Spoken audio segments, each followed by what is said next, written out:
I do have one polling question that I would like to start with so that we can gauge knowledge gained throughout today's presentation. So if you, Jody and Alicia, could take the time to fill that out.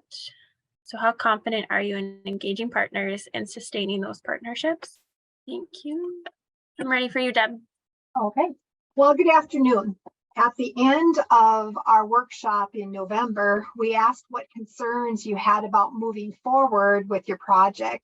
And every one of you mentioned in some way or another engaging or continued engagement of your partners was one of your concerns. So today we're going to spend some time further exploring engaging community partners in your population health efforts. As you know, RHI, or Rural Health Innovations, is the technical assistance provider for the Path to Value program. We're a subsidiary of the National Rural Health Resource Center, and all of our work is around improving and sustaining health in rural communities. We are an organization that is committed to diversity, equity, and inclusion, and anti-racism. We work at building a culture where difference is valued. Our goals of our time together today are to understand the factors that promote and inhibit engagement, adapt approaches and plans to meet the needs of our stakeholders, and plan and lead meetings that encourage engagement in relation to population health. Even as a learning and development professional, my eyes tend to glaze over when I see objectives like that. So let's rethink, or let's think about them instead as questions that we're going to answer. So flipping these objectives around a bit and asking some questions here today, like what does promote engagement? What gets in the way? How can I figure out what's important to my stakeholders? And what can I do to tap into what's important to them? And what can I do before and during and after a meeting in order to encourage engagement and keep momentum going? We'll start with a broad view and then narrow down as we go. We'll touch on a lot of topics, as with any webinar does. Some of them are going to be more relevant to you than others are. Some suggestions won't work in your specific situations, but there's some that might work. As we go, pay attention to what resonates with you and think about that nugget for today that will be your biggest takeaway. Let's start by agreeing on a few definitions. Since all of these terms can mean slightly different things to different people, when we talk about collaboration, we're talking about working together to achieve a common goal. For the purpose of today's discussion, we're going to consider stakeholders to be anyone who is actively participating in the work of your project. This could be staff members, but today we're primarily focusing on community partners or anyone outside of your organization who contributes to the work of your project. When we talk about people who are engaged, we mean people who are committed to your project's goals and are willing to engage in the activities in order to help achieve those goals. With engagement being the focus of today's webinar, let's dig a little deeper into what that might look like. It's one of those things that when you see it, you know it, but it's kind of hard to put your finger on or defining it. So it's really important to really clearly operationalize what engagement looks like, or get it really clear in my head or in our heads. A past coworker shared this with me. Ann Hewitt, a global management consulting firm. It's their definition of engagement, and I just think it's really a great definition. And it consists of three pieces: say, stay, and strive. When people are engaged, they say things. They speak positively about the project and advocate for the project out in the community, as well as participate in your meetings. They also stay, and they come to your meetings, continue participating in your meetings as well as your activities long after that initial launch. And last, they strive. They put forth effort They speak up in meetings, they propose ideas, they volunteer to do things, and follow through on what they say and what they're going to do. I'd like to ask Kiona to put up our first survey question, if you would. Using this definition of say, stay, strive as engagement, what portion of your stakeholders would you say are fully engaged in the work of your project? Okay, kind of all over the board there, from 20% up to 80%. Excuse me, as a collaboration leader, I don't have to tell you that you've got a really tough job. It's your role to pull people together, diverse people, sometimes and very differing people, sometimes even competing priorities. Different perspectives are in your group, as well as different personalities and egos. To get them all working toward a common goal isn't an easy job. You know, it's hard enough to do this if you have formal leadership over them where you can directly supervise them or assign them responsibilities. But it's exceptionally hard in your situation where you really only have some kind of informal leadership role where you need to really be good at influencing people without having that formal authority. That's why not everyone does what you do, because it's hard work. And I really commend you for doing that work and bringing that diverse group of people together. We're going to go over some strategies today for influencing people outside of formal leadership relationship. So you are not in that formal leadership relationship with many of your partners, but it's really important that you are able to take and engage them in very different ways. If you've lived on this earth for any time, you know that you can't control people. But what you can do, and this is something that can only be done by you as a project leader, is to really set up an environment that makes it more likely that people feel and do what you're hoping that they'll feel and do. That's what we're going to give a few tips on today and talk about here. The basics, what do we know about collaboration and engagement in groups? Well, effective collaboration is impossible without engaged members. We know that when dealing with complex problems, groups do a better job decision-making and solving problems than doing it by yourself or than just an individual does, because there are many different mindsets, different perspectives, different expertise, and all of the other benefits that come from multiple heads together, thinking together. We know from decades of research that the more engaged your stakeholders are, that is, the more they say, the more they stay, the more they strive, the higher the likelihood of success for the project, meaning you'll meet your or even exceed your goals, make fewer missteps along the way, and build stronger relationships. In research that has been done on effective teams, there are two factors that absolutely must be in place in order for an individual to be engaged in a group. One is for all the group members to have a common understanding of the vision, the big why. In your work so far, we have referred it to often as what is your success, what is the victory that you want. So all of your projects, we've talked about that. If there's a lack of clarity about what the group is trying to do, or there are different interpretations of it, it's almost impossible to get people to direct their efforts in the right direction. It's kind of like shooting in the dark or shooting a shotgun that just scatters all over. It's also critical that each member understands exactly why they are a part of the group.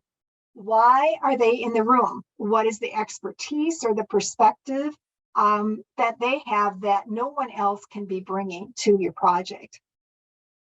As a project leader, this is really a central part of your role. And here I caution you to be careful about your assumptions. Often when we're really immersed in something, we think others know as much as we do about it and feel the same way that we might feel about it. And we think that we've communicated it actually very well. But if you've got stakeholders that aren't saying, staying, or striving as much as you'd like them to be, this might be a good thing for you to revisit. Do they really have and understand that vision? And do they know specifically why you have asked them to participate, and why you want them to work toward that vision with you? Revisiting the vision can be as simple as having a group conversation with your stakeholders. You can ask them questions like this. How does the vision describe what you want to become? Do you feel that our goals and activities are aligned with the collaboration's vision? What unique contribution do each of us make to the achievement of this vision? Remember, when asking these questions, what your role is in the conversation. You are looking to draw information out of the stakeholders so that you can clearly understand where they are coming from. This might very well mean that you're really the one that talks the least in the room. The responses you hear from the group will give you a good sense of how much consensus there is, and will give you and other stakeholders the opportunity to ask questions, answer questions, provide clarity, and make sure everyone does have that common understanding of the goals of your group and feels that their role is really making something unique happen in your group. So it's critical for stakeholders to have a clear shared understanding of what the group is working toward and what they are to contribute. The two factors must be in place, but by themselves, they don't guarantee engagement. There's more. In order to truly engage any group, you need to feel that they are valued, or they need to feel that they are valued, and that the group's values are in sync with their values. So think back when we were in high school and we had a group project, and sometimes it became a dreaded group project because if we trace it back, at least when I think about some of those group projects, if I valued quality in that end product and some of my fellow co-workers or co-group members really didn't value quality as much, I really felt less engaged in the group and wasn't excited about the project. And then there were times that I'd make suggestions and they were ignored, and I just didn't feel valued. And as a result, I put less effort into it. I didn't really wholeheartedly stay and strive, that whole idea again. To get at these additional factors of aligning the values of the individual stakeholder with the values of your group or your project, you can ask questions to the stakeholder like this and have conversations with them. What about the vision resonates with you? What aspects of the vision are meaningful or excite you? How does the vision overlap with your personal goals or your organization's goals? Individuals' answers to these questions are important as they help you make that explicit connection to what's important between your stakeholders and your project. And we're going to look at two tools that will help you do that right now.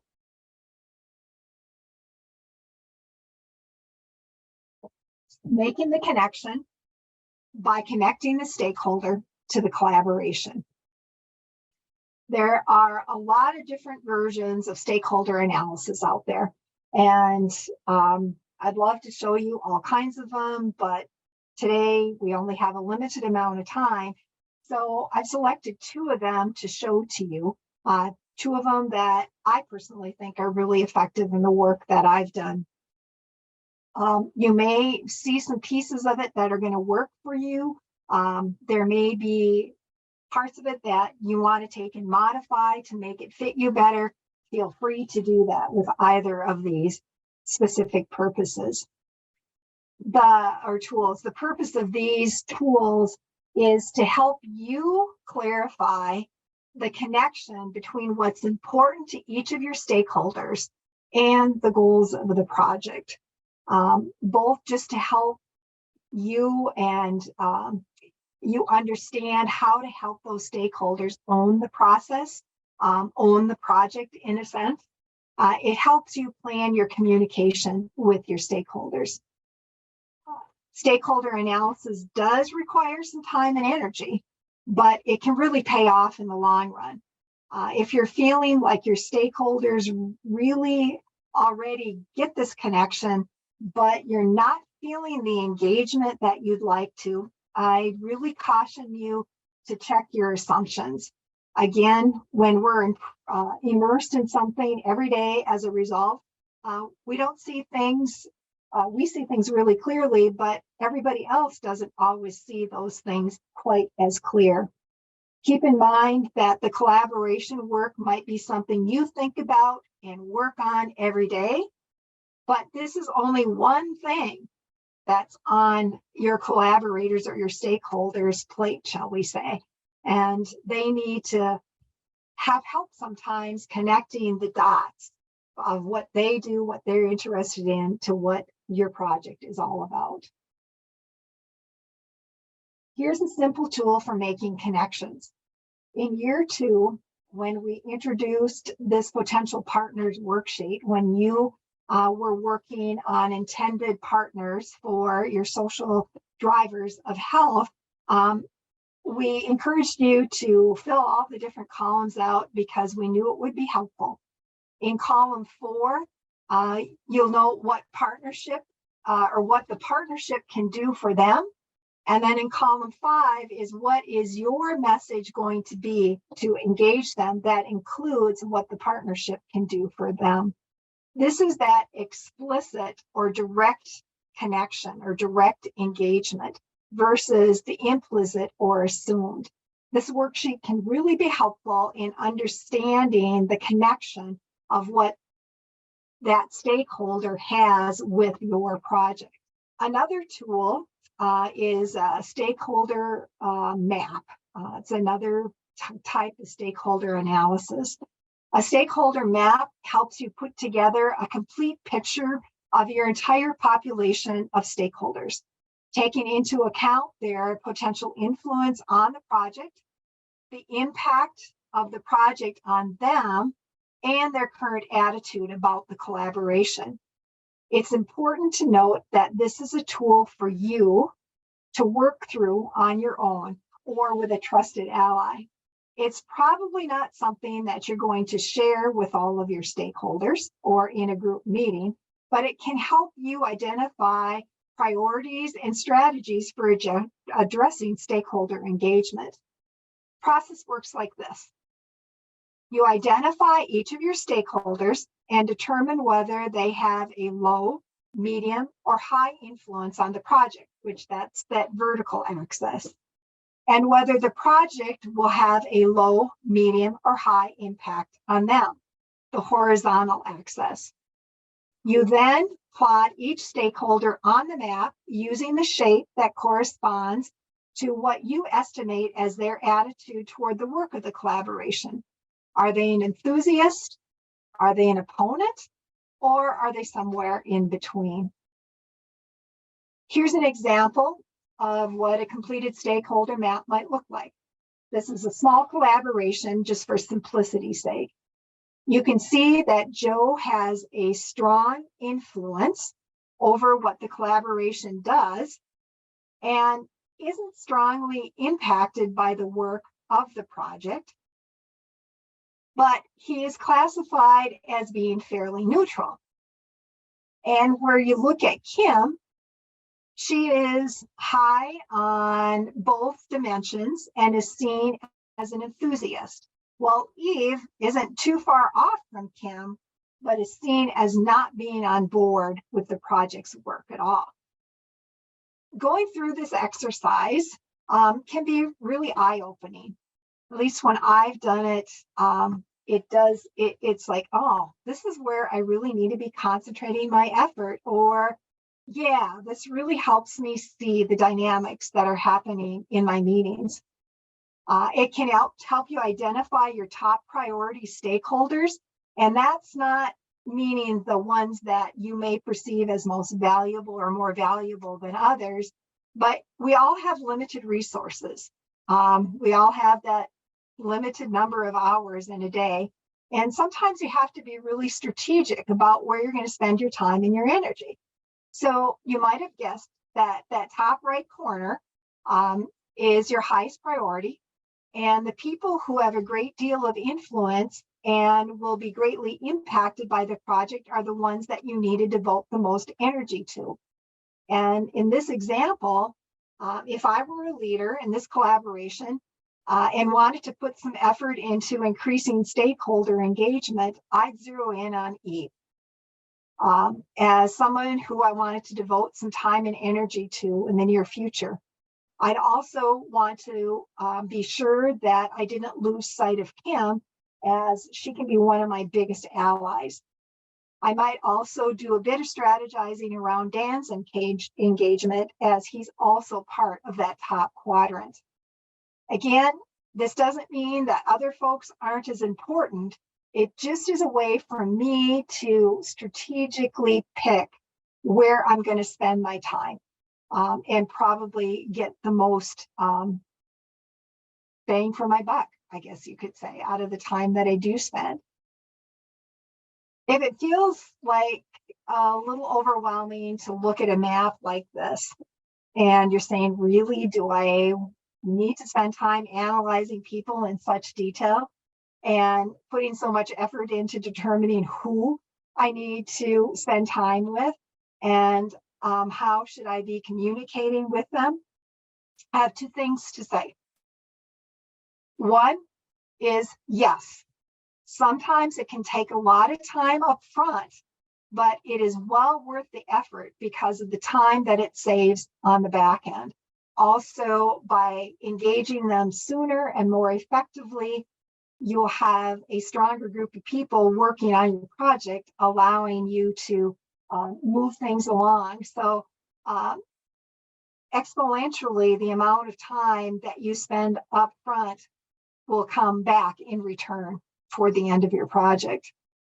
The other is even better news, and that's that you don't have to do all of the heavy lifting alone, because in this particular analysis, as we said, Kim is an ally, and putting together the stakeholder map can help you identify that. So you can help have your fellow stakeholders influence those that you want to spend some time and energy on to help them stay, and strive.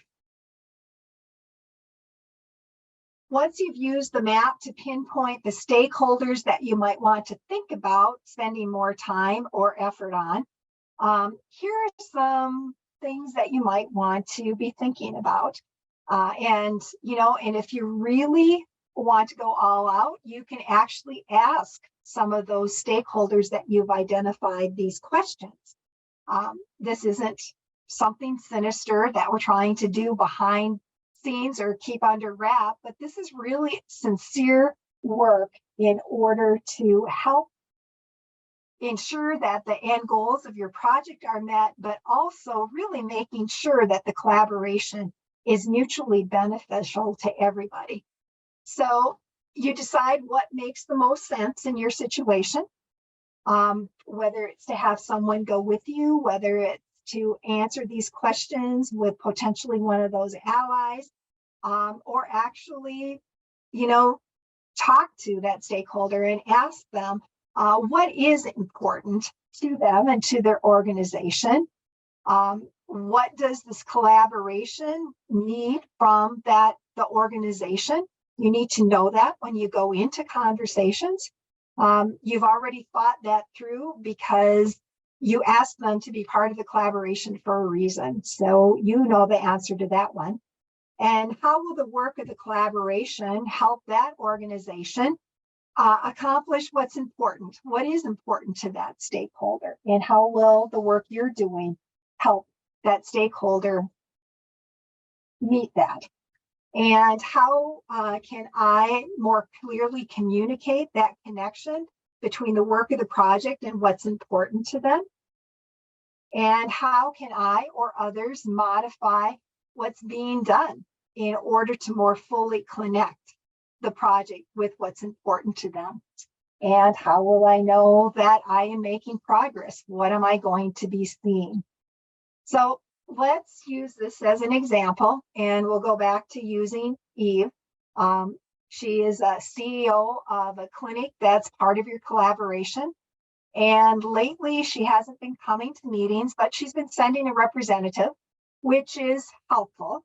But that representative doesn't have decision-making authority. So the representative has to defer many decisions back. And so that person's serving as that go-between between the collaboration and Eve.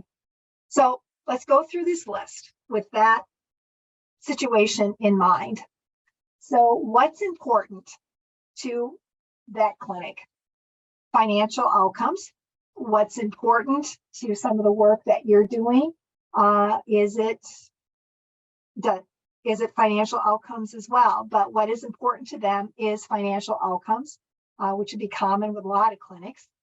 And what does a collaboration need from them? Let's just say a funding commitment and a participation commitment.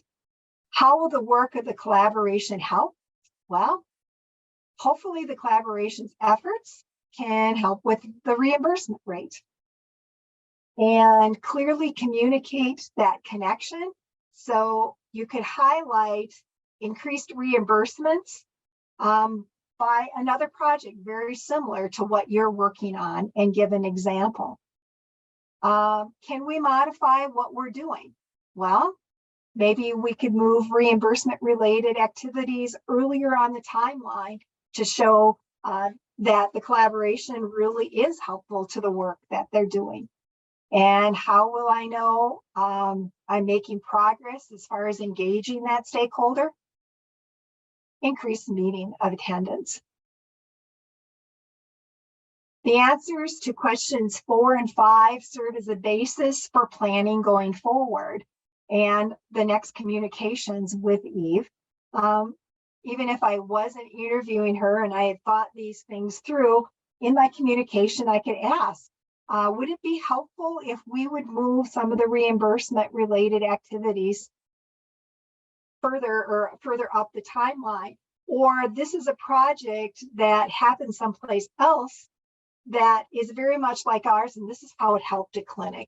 So those are some ways of taking and really re-engaging and just getting that collaborator to begin to say again, stay, and strive. One quick thought I want to share with you, which is related to the concept of setting up the environment so that people are more likely to do and feel what we're hoping that they'll do and feel. Working with people can be frustrating, as we all know. And I know I'm sometimes guilty of attributing somebody's unwillingness to get on board with my ideas or get involved in a project is that they're just simply difficult. But this is a quote that really makes me sit back and think. And as identified by Chip and Dan Heath, who wrote a book about how hard it is to change ourselves and how hard it is to get others to do things differently, what often looks like a people problem might actually be a situation problem. So very often when we can make adjustments in our situation, like in the previous slide, when we talked about making a stronger connection between what our project can do for them by showing a similar project or by taking and moving up our timeline to address some of their concerns sooner, the behavior can change. And that the person can become engaged, and it's that situation, it's not the person. And that doesn't mean that there aren't difficult people in the world, but sometimes we really need to think about that situation and use that mindset when moving forward and setting up the environment to maximize engagement.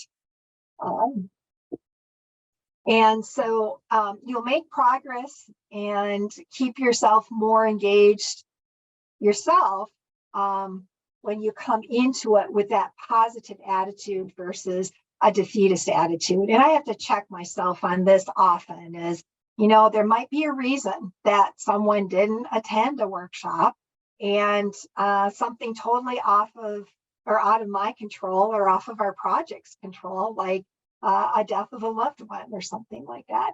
So just treat this like an interesting challenge. And Kiona's going to put up another survey question. During a typical project-related meeting, how would you describe the level of participant engagement in discussions and activities? Okay, so thank you for that. You're feeling like your participants are fully engaged, or most of them are fully engaged. And that's a really great place to be. But let's really take a look a little bit at our meetings. And we've looked at factors that promote engagement and get in the way of engagement. And we've talked about some strategies for connecting or approaches for connecting our stakeholders and what's important to them to what our project can do for them. So now let's get to, shall we say, where the rubber hits the road. And that is that vehicle for that engagement, which is our meetings. We've all been parts of meetings that have been really effective, and then those that are kind of on that opposite end that aren't so effective. Again, because meetings involve people and you never have control over what people say or do, your job as a project leader is to set the environment to make it as likely as possible for people to feel engaged. What we know about encouraging engagement in meetings isn't very different than what we know about encouraging engagement in that broader sense of group activities. People are more likely to be engaged when they know the goals of the meeting and know that their contribution is valued.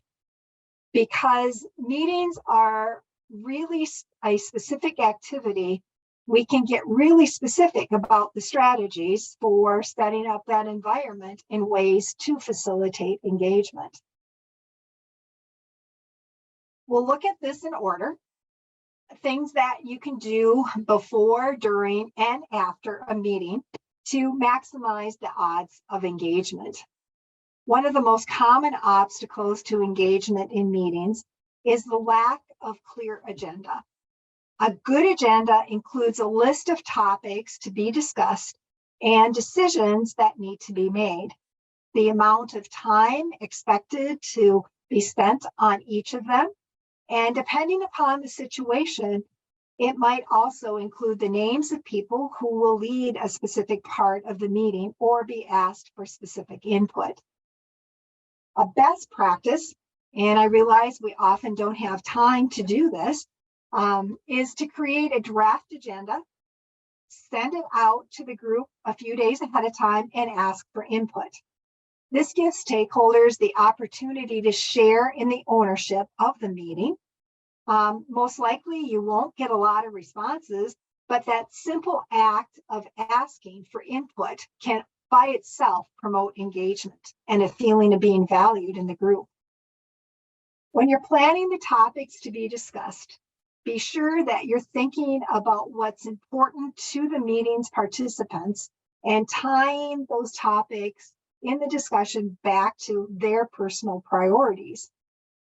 Also, be sure that you're allocating enough time for each topic. If you find yourself trying to jam too much into the agenda, all you'll do is set yourself up for frustration.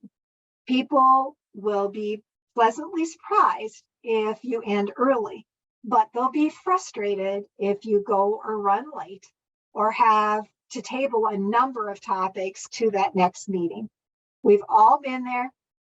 We've all run meetings like that. We've all sometimes set ourselves up for success and sometimes set ourselves up for not such much success. But that's one thing I guess I've learned through time, that it's really worth that effort again to put together a good agenda. Here's an example of an agenda for a work group for projects very similar to what you're working on. You can see that it has the basics of date, time, and location. And this is very basic, very easy to follow agenda.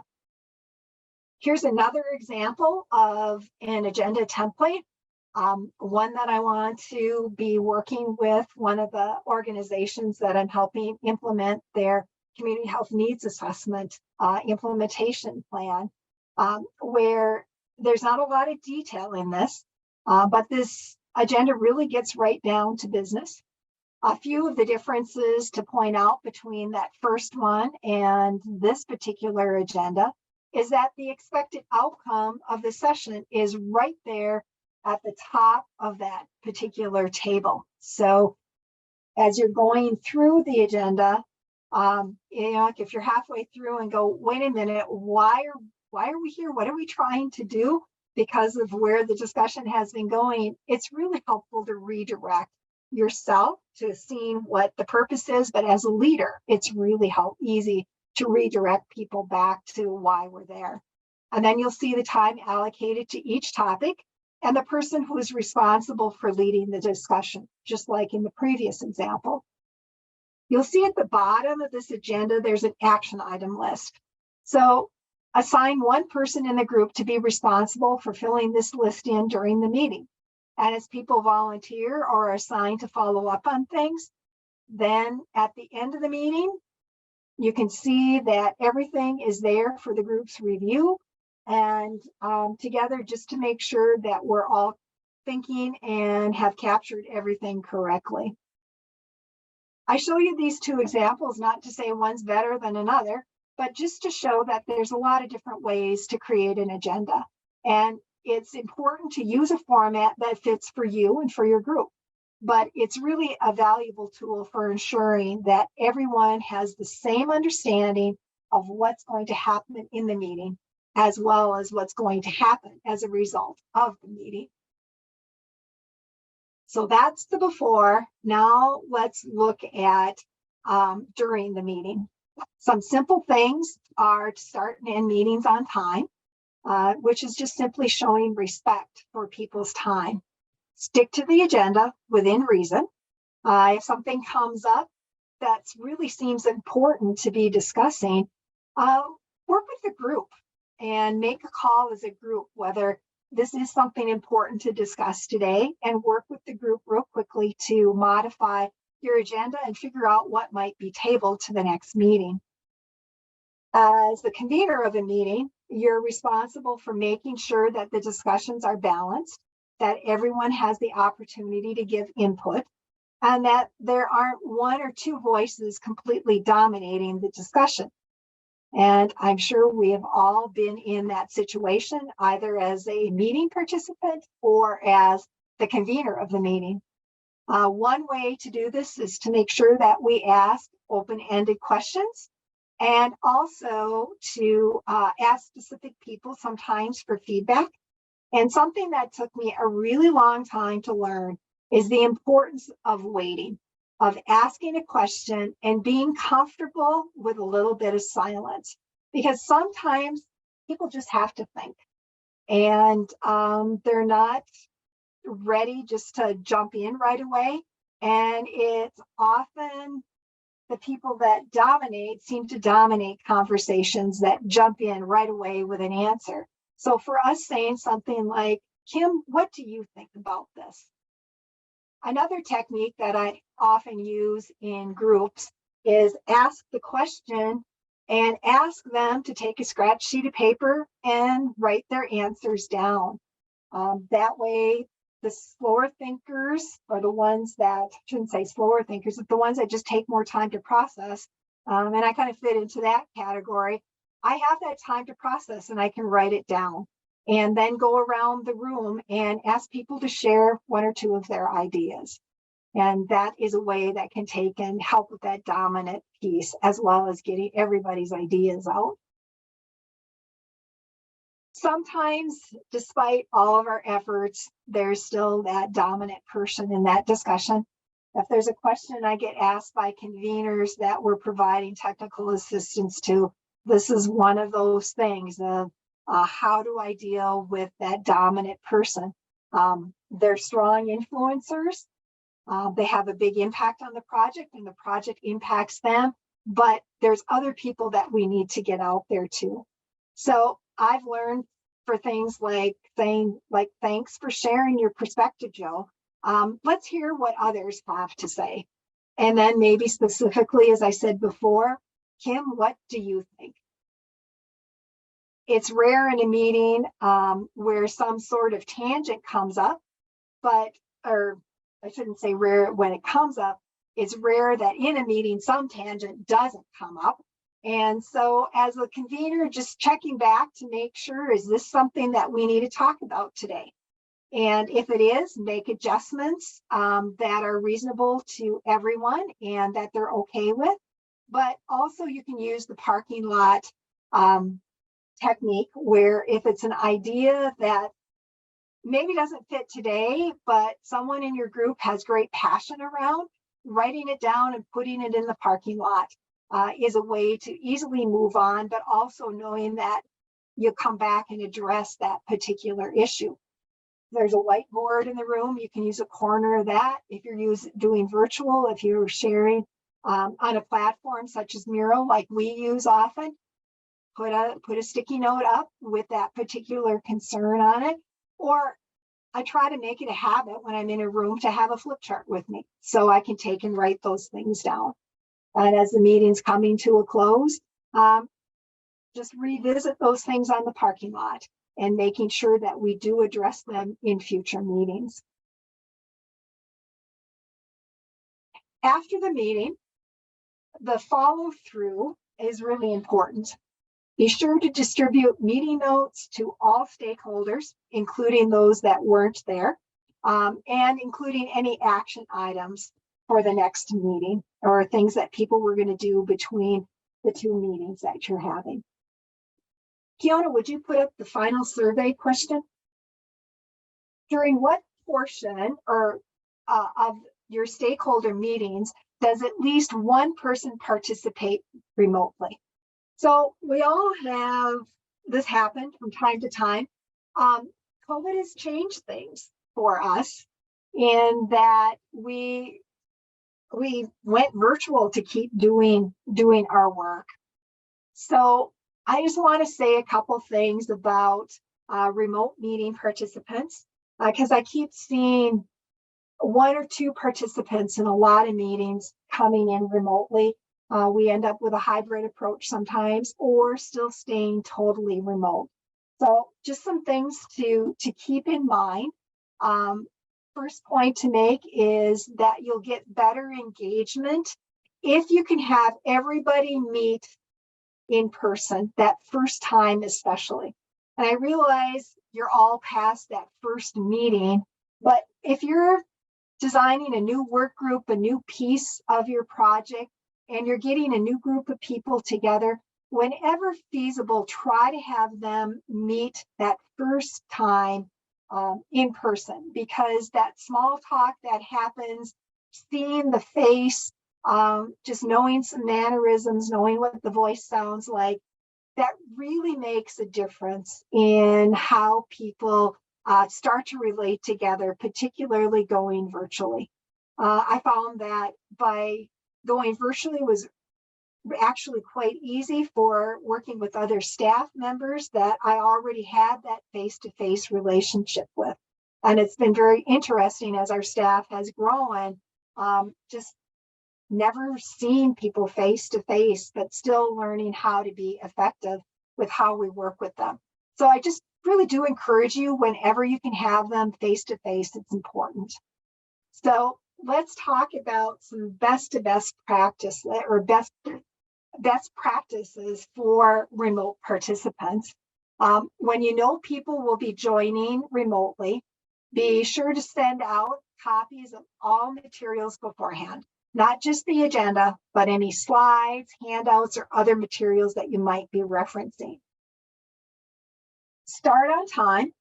Although many experts are starting to recommend starting a couple minutes late, 1, 2, 3 minutes late. Sometimes we end up with some of our events going 5 minutes. Build that into your agenda. But this is just to avoid people coming in a few seconds or a minute after that start time because of other meetings that they might have and missing your welcome or introductory comments. And speaking of starting, some people are really intentional about not starting that meeting until, it's a 1 o'clock meeting. It starts at 1 o'clock. No one's let into the room until 1 o'clock. But sometimes launching that meeting early and allowing some small talk can be really beneficial with getting that group to gel together a little bit more. But just be conscious of when new people join, to welcome them and to tie them into that small talk so they don't feel left out. Set some ground rules. If the group doesn't know each other well or is large, ask people to state their name before asking a question or answering a question or giving some information, and ask people to mute their line when they're not speaking. That cuts out a lot of background noise and makes it much easier for people to hear. When someone joins after the meeting has started, as the convener, make sure to welcome them. But generally, a best practice is not to fill them in on what's already happened in the meeting unless you have been waiting for them because of some input or a specific presentation that they need to make. Allow sufficient pauses after asking questions. I talked a little bit earlier about silence and pausing, and it's even more important virtually because we've asked them to mute and now they have to unmute. Try yourself to minimize as much noise as possible. Avoid shuffling papers and no eating, and watch what or how much that you might be drinking. You'd just be amazed at how often some of these things happen, and the noises, if it's not muted, that some of those things cause. If someone has been quiet, ask them for some input, making sure that their technology is working, going around the room with everybody introducing themselves to make sure that their mic is working. That always helps ensure participation and engagement. So those are some tips, simple tips about remote meetings that promote engagement. And all of us have had experience on remote meetings in the last few years here. So let's check in and see, have we answered the questions we set out to? What promotes engagement and what gets in the way? Knowing or not knowing the purpose, knowing why you're asking them to be part of your group, as well as their understanding, having everybody the same understanding of what the purpose is. How can I figure out what's important to my stakeholders and know how to tap into what's important? Stakeholder analysis. We showed you 2 different tools used for similar purposes. The first one really helps you hone in on a message. The stakeholder analysis itself, that stakeholder mapping, really allows you to see who's important to engage, as well as the stakeholder analysis questions help you know what some of those talking points are. What can I do before, during, and after meetings to encourage engagement? Preparation, making sure that you're prepared that you've prepared your meeting participants, your stakeholders, and making sure you follow up with everyone. Here's a list of some resources that you might find helpful. Some of them are some resources that commonly we would use when developing collaborations. And then also on our center's website, there's a couple particular links there to pages. One of them is building commitment through group decision making. It's a resource, and then there's also the collaboration resource collection where there are a number of different resources to grab. So we have a couple minutes left here. Does anybody have any questions or comments about encouraging stakeholder engagement? Just looking at who's on, I know a number of you are really quite good at engaging stakeholders and have lots of experience with it. So what are some of your tips? I think I've shared this in the past. I think sometimes doing kind of a gut check of maybe existing groups that are already present and formed and how that can have alignment with your project or what you're trying to seek or move is helpful. I think just like many of us community stakeholders, to have a new group to join or another meeting to accommodate can sometimes be overwhelming, but identifying those opportunities for overlap. And then similarly, you know, our project in regards to this space is really around chronic heart failure. And many of our community stakeholders would just eye roll at me on like how they can impact chronic heart failure, right? Like that's not a common language. Yet we can certainly gather around discussions on age-friendly communities. So reframing what we're trying to achieve clinically into a way that is meaningful and like digestible and can be wrapped around those external stakeholders is something I'm continuously reminding myself, and then reminding our clinical folks too, that the things we care about and how we measure those outcomes and what our dashboards look like aren't necessarily the same language that our partners speak. So it's just great reminders to meet community where they're at, tap into community where there's some synergy and overlap, and then reframe our language and how we're kind of making those meaningful connections. It goes back to that whole piece of what's in it for them and how can they help us achieve our goals that we need to. And so looking at that, making connections and, you know, what do they get out of the partnership and how can we ask them to be part of the partnership? And then just, yes, the stakeholder analysis questions of reframing it. And thank you for those ideas, Alicia, and just giving us some good examples of how you've seen those things work. Any other comments or experience with involving stakeholders or your community members? If not, it's been good to see your faces today, and just put some of these practices into, pick out those nuggets that'll work in your situation and use them. If you'd answer the polling questions, making sure you scroll down because there is more than the one that you just see at the top of the screen. We will be putting, once this recording is officially up on YouTube, Kiona will be sending out the link to the recording so you can pass it to other members of your team. Also, you'll be getting a copy of the slides so you can take and get some of those resources that I did mention on that second to the last slide. So with that, thank you. Like I said, it's been good to see you. Enjoy the rest of your day today and have a good coming weekend.